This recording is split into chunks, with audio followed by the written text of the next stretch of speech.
The Android dogfight battles continue, my friends. How's it going, guys? I'm Aaron Baker from PhoneDog.com, and in my hands, 2 additional hot Android phones, one of which is coming to the US, and one of which I hope comes to the US because it's got a lot to offer consumers. This is the HTC One. This is the Sony Xperia Z. They're both hot, they're built well, they've got great specs, and more. It's time for a dogfight battle to see which one comes out on top. It's part 1 of the HTC One versus Xperia Z dogfight, and it kicks off right now. The Android dogfight battles just continue, but you know what? With this HTC One being as hot as it is, and as highly touted as it is, and as excited as people are, it's important to put all these phones together in dogfight comparison so you can find out which phone is the best for you. These are 2 hot Android phones. Both are very beautiful in terms of a design as well. So if you're looking for that kind of high-end Android phone that just, doesn't just have the specs, but has the build to go with it, either one of these, the Nexus 4, as I did a couple of days ago, would highly recommend any of those from a hardware standpoint. This is the HTC One. This is the Sony Xperia Z. Both of these devices are unlocked. That said, this one's coming to the US. This one has not been announced for the US just yet, although there's an unlocked Xperia ZL that's coming soon that is reported to work with some of the LTE bands in the United States. So we'll see how that pans out. But not announced yet for the US market, so keep that in mind. If you're looking strictly from a price point, you're thinking, okay, I'm going to get this in a couple of months. You may want to wait for this one because it's coming to AT&T, Sprint, and T-Mobile, and there's always those rumblings of it coming to Verizon at some point in the future as maybe like a Droid 1 or a Droid, whatever you want to call it, DNA 2, whatever the case may be, as the HTC One kind of variant on Verizon. But coming soon to the carrier, so if you're eligible for an upgrade on one of those 3 carriers, you can take advantage of the subsidized cost here. Whereas this, it's going to cost you a pretty penny if you want to bring it in from a specialty retailer like Negri Electronics or Expansis USA. So just keep that in mind as you're going between this dogfight and taking a look at both of these devices. Before I get too far into the dogfight, going to give some thanks to our partners at Best Buy Mobile for giving us devices like this. Not actually these just yet, but devices like that for use in our One Pawed Bandit giveaway game. We give them to you for free on the site.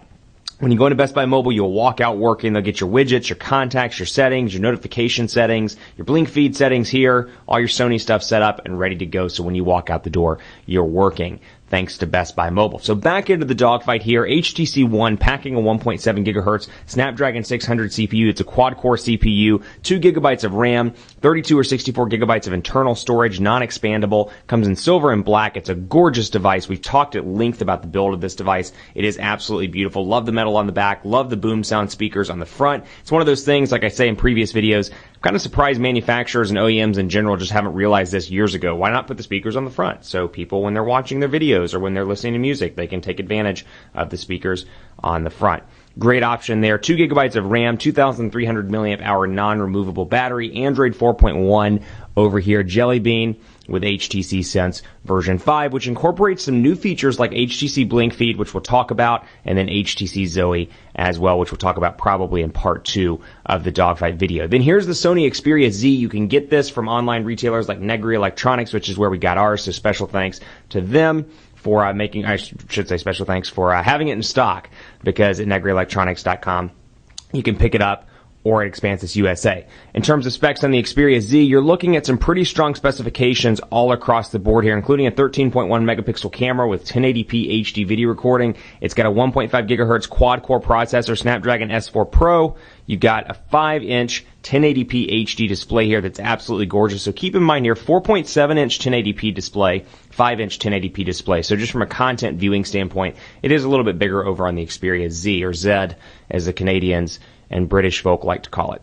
Camera on the back, like I said, 13.1 megapixels. You've got this nice kind of boxy industrial design. Actually, both of these are kind of industrial in terms of the design and the overall look and feel here. But it's got Android 4.1. It's got Sony's user interface, formerly called Timescape. Now they're just calling it Sony's UI. And it's got a ton of Sony software installed, which may be good, may be bad, depending on your preference. But, much like Samsung, much like LG, and much like Apple, Sony's really in a position to create an ecosystem with their applications. I mean, they kind of, do well in the TV market. They do well in the DVD department, the Blu-ray department, and all these different departments. They really could bring in kind of an entertainment ecosystem, much like Samsung has and Apple has, and really compete in the US. They just need to get that carrier support on the various carriers in the States. But over here, and actually on both of these devices, you won't notice any carrier installed applications because, like I said, they're both international versions. Now, as this comes to the States, and if this comes to the States on maybe AT&T or T-Mobile, expect to see those, the bloatware, the T-Mobile applications, the AT&T applications, the Verizon applications. But just looking from a notifications area and going in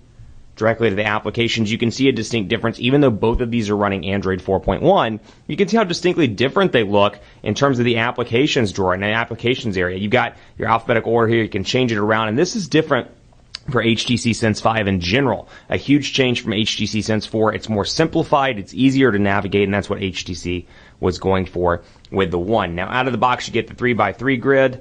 Did not mean to click on that. Let me go back here.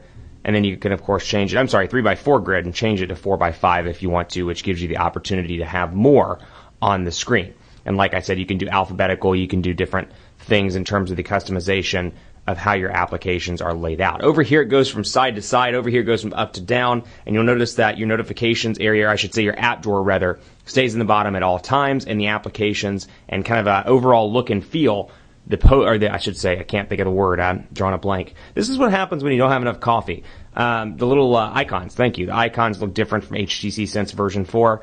That's the joy of doing videos improv, man. You mess up, you leave it in, creates a good time. We're all human.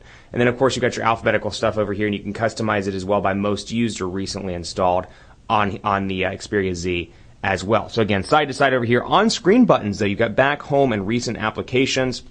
Over here, back, and then home. And home doubles up actually to do quite a few different things. You've got your recent applications that you can swipe out of, and then you got pressing and holding, which gets you Google Now access pretty instantly. HTC logo in the middle does not do anything from a software perspective or from a capacitive button perspective.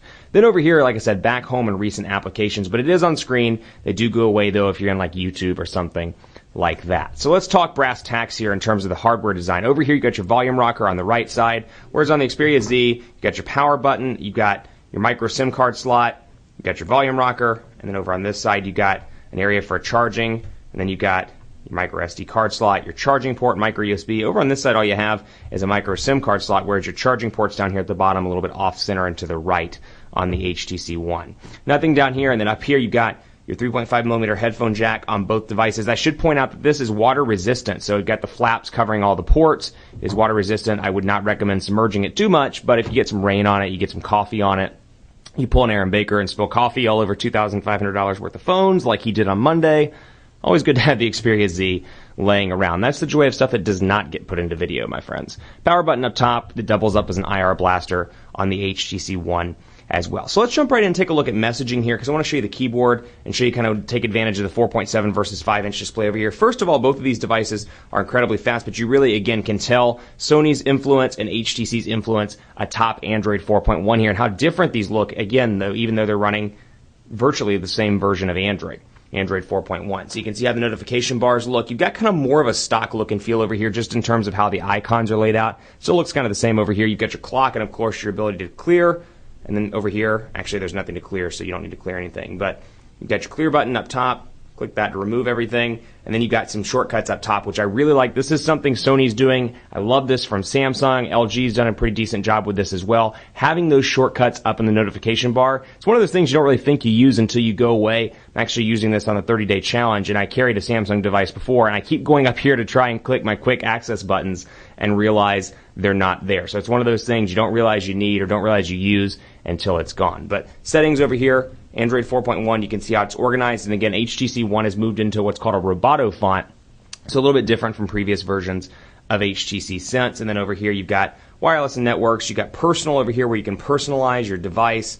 And then, of course, phone with Beats Audio, which is enabled on this device. And then accounts down here and system down at the very bottom. So back to the keyboards here. 5-inch display, 4.7-inch display. This is the best iteration of the HTC Sense keyboard I have ever worked with. Sense 4 Plus was good. Sense 5 is even better. And so we'll say something like, the quick brown fox jumped over the lazy dog, the last dog. And over here,